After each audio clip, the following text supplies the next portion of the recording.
सुप्रभात बच्चों। आज की तासिका की शुरुआत इस सुंदर सुविचार से करते हैं। समय से सब कुछ मिलता है, समय से पूर्व की चाहत दुख का कारण बनती है। अर्थात हमें हमारा जो कार्य है वो निरंतर करते रहना चाहिए। हमें सफलता एक दिन सही समय पर ज़रूर मिलती है। हर एक बात का एक समय होता है बच्चों, उसके पहले हमें कुछ नहीं मिलता। इसीलिए समय से पूर्व की चाहत दुख का कारण बनती है। अगर उसके पहले हम उसे चाहते हैं तो हमें सिर्फ और सिर्फ दुख मिलता है। इसीलिए हमें निरंतर प्रयास करते रहने चाहिए। कहते हैं कि समय से पहले और नसीब से ज़्यादा इंसान को कभी कुछ नहीं मिलता है। इसीलिए हमें सब्र रखना चाहिए। सही समय आने पर सबको सब कुछ मिलता है। तो आइए अब हमारी जो कविता है जीवन नहीं मरा करते हैं, वो फिलहाल के लिए अभ्यास क्रम से उसको स्किप किया गया है, यानी कम किया गया है। लेकिन उसके पीछे जो व्याकरण है भाषा की ओर में, वो व्याकरण हम देखने वाले हैं, उसको हम करने वाले हैं। तो उसमें विराम चिन्ह हमको दिए हैं। विराम चिन्ह आप देखने हैं बच्चों। आपकी जो पुस्तक है वो आपको खोलनी है, जिसमें पेज नंबर 24 नंबर का पेज आपको निकालना है। हाथ में पेंसिल लेकर आपको बैठना है।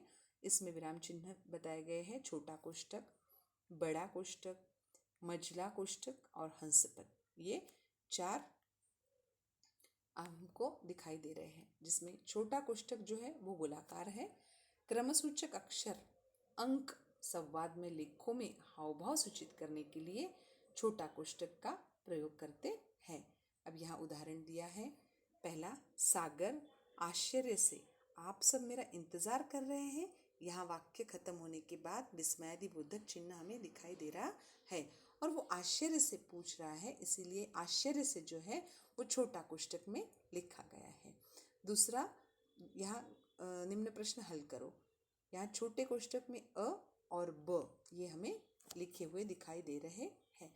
उसके बाद है बड़ा कोष्टक जो कि वर्गाकार है। छोटा कोष्टक जो था वो गोलाकार था, लेकिन बड़ा कोष्टक वर्गाकार है।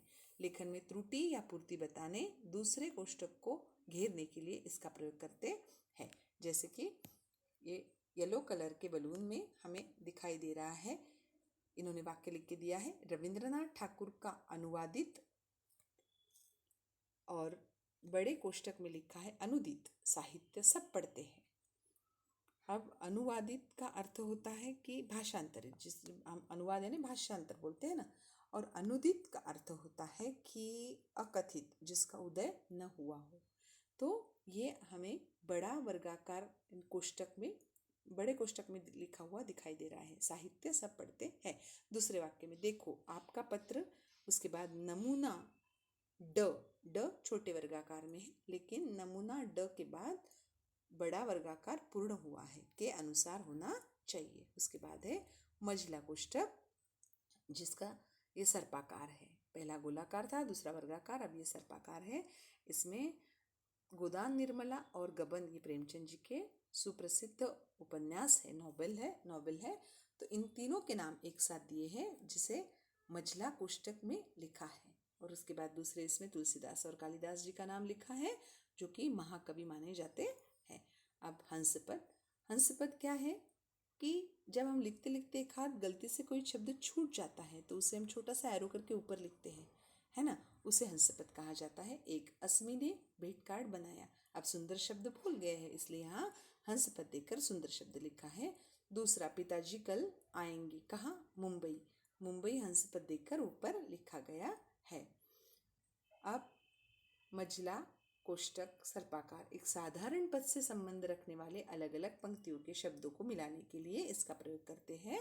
और हंसपद लेखन में जब कोई शब्द छूट जाता है, जैसे कि मैंने आपको पहले ही बताया, तब उस पंक्ति के ऊपर ये चिन्ह लिखकर ये चिन्ह लगाते हैं। अब यहाँ आपको गृह कार्य दिया गया है बच्चों। ये आपके लिए गृह कार्य है कि उचित विराम चिन्ह लगाओ। यहाँ 4 वाक्य आपको दिए गए हैं, वो आपको कॉपी में लिखने हैं और उसे उचित विराम चिन्ह आपको लगाने हैं।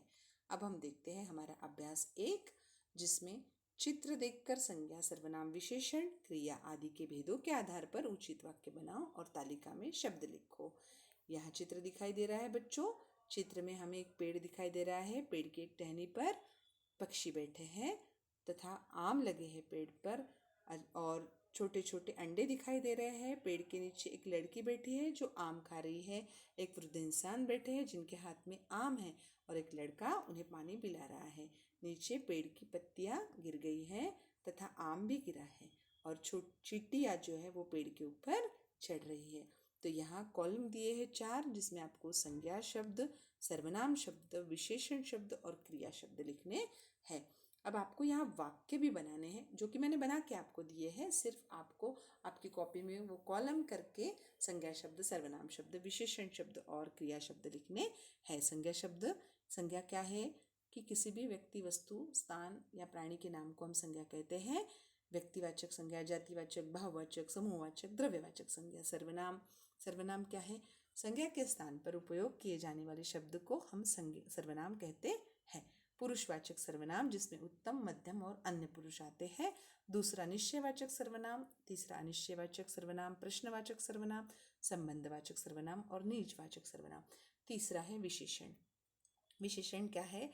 संज्ञा या सर्वनाम शब्द की विशेषता बताने वाले शब्द को हम विशेषण कहते हैं और जो विशेषण की विशेषता बताता है उसे हम विशेष कहते हैं। विशेषण के भेद है गुणवाचक विशेषण, संख्यावाचक विशेषण जिसके अंतर्गत आता है निश्चित संख्यावाचक विशेषण, अनिश्चित संख्यावाचक विशेषण। तीसरा है परिमाणवाचक विशेषण जिसमें निश्चित परिमाणवाचक विशेषण और अनिश्चित परिमाणवाचक विशेषण आता है। और चौथा है सार्वनामिक विशेषण। अब सबसे लास्ट वाला है क्रिया शब्द। क्रिया शब्द, अब क्रिया क्या है? जिस शब्द या शब्द समूह के द्वारा किसी कार्य के करने या होने का बोध हो उसे हम क्रिया कहते हैं। क्रिया के मूल रूप को हम धातु कहते हैं। और जैसे कि पढ़, लिख, उठ, खा, बैठ, जब हम इसमें ना प्रत्यय जोड़ देते हैं तब क्रिया का सामान्य रूप बन जाता है, जैसे पढ़ना, लिखना, उठना, बैठना, है ना। अब ये क्रिया जो है ये हम 6वीं में हमने इसका अभ्यास किया है।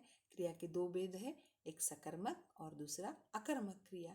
तो हमें अब देखना है कि इसके वाक्य मैंने आपको बना के दिए हैं। जैसे लड़का दूसरों की मदद करता है, यह लड़का संज्ञा शब्द है। लड़की पेड़ के नीचे बैठी है, लड़की संज्ञा शब्द है।